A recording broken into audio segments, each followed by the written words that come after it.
اللہ نے مجھے ایک دولت دی ہے، میں چاہتا ہوں تم لے لو مجھ سے، پتہ نہیں کب بلاوا آ جائے، کہ میرے دل میں دنیا کے کسی انسان کی نفرت نہیں ہے، نہ مذہب کی بنیاد پر، نہ مسلک کی بنیاد پر، نہ قوم کی بنیاد پر، کسی شکل میں بھی میرے دل میں اللہ نے کسی کی نفرت نہیں ڈالی۔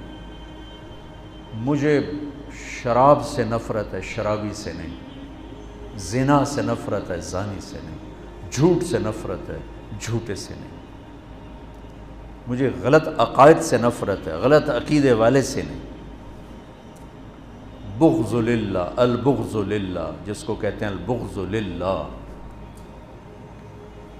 مجھے سب سے محبت۔ ایک اہل حدیث خطیب آ گئے، کہا جی ایک بات پوچھنے آیا ہوں، سچ بولنا جھوٹ نہ بولنا۔ میں بڑا حیران ہو گئی، سچ بولنا، پہلی امتحان لیندہ پہ سچ بولنا جھوٹ نہ بولنا۔ میں نے کہا جی فرماؤ۔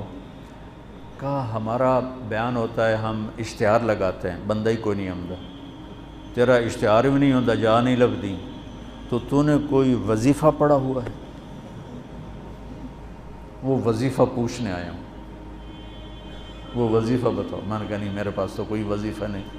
کہنے لگا میں نے کہا تھا نا جھوٹ نہیں بولنا، مجھے سچ سچ بتا وہ کیا وظیفہ ہے، میں وہ وظیفہ کرنا چاہتا ہوں۔ وہ پیچھے ہی پڑ گیا۔ میں نے کہا مولانا صاحب میں نے کوئی وظیفہ نہیں پڑھا، مجھے کوئی وظیفہ، میں وظیفے پڑھتا ہی نہیں، میں تو صرف صبح شام کی دعائیں پڑھتا ہوں، وہ مسنون تسبیحات پڑھتا ہوں بس۔ جو زیادہ پیچھے پڑ گیا میں نے کہا ایک وظیفہ ہے، سب سے محبت کرو سارے ہی آ جائیں۔ تو اللہ نے میرے دل سے سب کا بغض نکال دیا ہے۔ ذات، ہاں مجھے برے عمل سے کا بغض ہے، برے عقیدے سے بغض ہے، بری زندگی سے بغض ہے، لیکن ان افراد سے نہیں ہے۔ وہ اللہ کے بندے ہیں، اگر وہ کلمہ پڑھتا ہے اندر سے جو مرضی ہے میں اسے مسلمان ڈیل کروں گا اور اسے اپنے گلے لگاؤں گا، اپنا ہاتھ اس کے لیے پھیلاؤں گا۔ اس وقت دنیا میں یہ سوچ دم توڑ چکی ہے، اور مدرسوں سے نکلنے والے بچے بھی نفرت کی آگ میں جل رہے ہوتے۔ دیوبندی ہے تو بریلوی سے نفرت اس کے اندر میں کوٹ کوٹ کے بھری ہوئی، شیعہ کی نفرت کوٹ کوٹ کے بھری ہوئی، اہل حدیث کی نفرت کوٹ کوٹ کے بھری ہوئی۔ اگر وہ بریلوی مدرسے سے نکلا ہے تو دیوبندیوں کی نفرت سے بھرا ہوگا، اہل حدیث کی نفرت سے بھرا ہوگا، شیعہ کی نفرت سے بھرا ہوگا۔ اگر وہ غیر مقلد کے مدرسے سے نکلا ہے تو دیوبندی بریلوی شیعہ کی نفرت سے بھرا ہوگا۔ اگر وہ شیعہ کے مدرسے سے نکلا ہے تو دیوبندی بریلوی اہل حدیث کی نفرت سے بھرا ہوگا۔ بچوں آگ لگی ہوئی ہے، میں بجھانے کے پیچھے پڑا ہوا ہوں۔ بجھائے گا تو اللہ، میری کیا اوقات ہے، لیکن میں چاہتا تو میری اولاد ہو میرا ساتھ دو۔ میں فخر سے کہتا ہوں میں نے علماء دیوبند سے پڑھا ہے، اور میں نے اس تشریح کو جو علماء دیوبند نے دین کی تشریح کی ہے اسے صحیح مانا ہے اور اس کو گلے سے لگایا، اسے اپنی بنیان بنایا ہے، میں اس کو تسلیم کر چکا ہوں۔ لیکن میں باقیوں کے پیچھے فتوے نہیں لے کے پھر رہا، میں باقیوں کو گنجائش دیتا ہوں، باقیوں کو راستہ دیتا ہوں۔ جس کے پاس بھی دلیل ہے ٹھیک ہے، فیصلہ تو اللہ آگے چل کے کرے، میں یہاں کیوں فتوے بازی کے بازار گرم۔ ایک مناظرہ دیکھا، ایسی کلپ کھل گیا تو وہ ادھر ہمارا وہ تھا مناظر اور ادھر تھا اہل حدیث کا رفع یدین نہیں ہے، رفع یدین ہے۔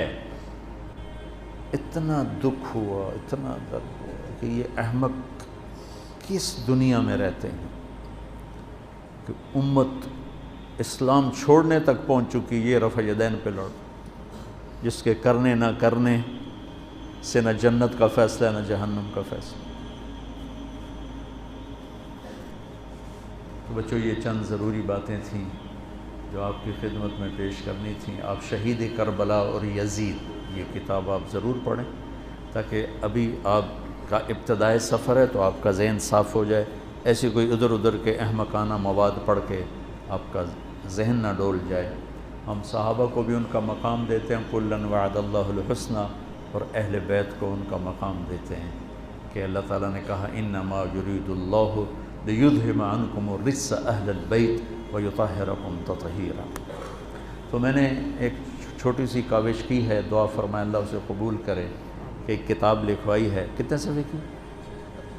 625 صفحے کی وہ کتاب تیار ہوئی ہے۔ کتنے سال لگے؟ 2.5 سال میں وہ کتاب تیار ہوئی کہ مواد ہی نہیں ملتا تھا۔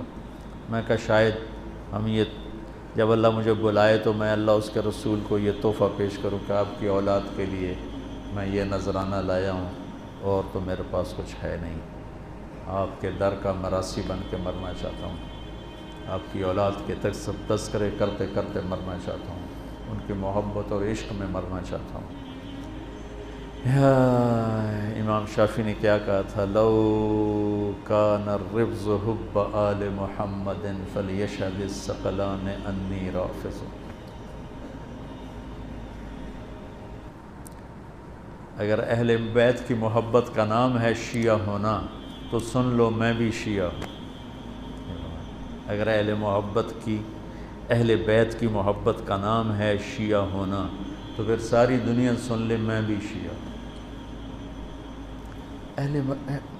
تم میری اولاد کو برا بھلا کہو تو مجھے اچھے لوگو، اور میری اولاد کے گیت گاؤ تو تم چاہے جھوٹے بھی کہو تو مجھے پیارے لگو۔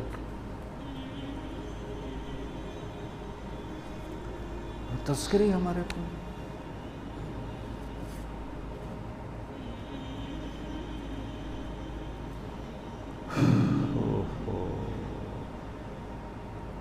بس حضرت امام حسن جو تھے نا، وہ یہاں سے لے کر یہاں تک اللہ کے نبی کے مشابہ تھے، اور نیچے حضرت علی کے مشابہ تھے، اور حضرت حسین یہاں سے لے کر یہاں تک حضرت علی کے مشابہ تھے، اور یہاں سے لے کر نیچے تک حضرت محمد مصطفیٰ صلی اللہ علیہ وسلم کے مشابہ تھے۔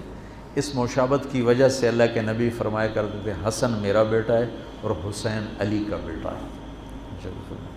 تو اللہ نے حضرت حسن کو ذہن فطانت بھی نبوت والا دیا تھا۔ اور عجب، بہت عجب، پڑھو ان حضرات کی سیرت پڑھو، بہت کچھ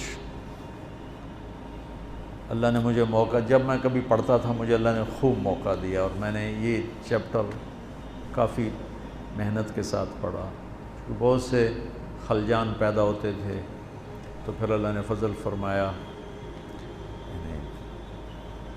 ایک صحیح بات تک اللہ نے پہنچا دیا، وہی آپ تک پہنچانا چاہتا ہوں۔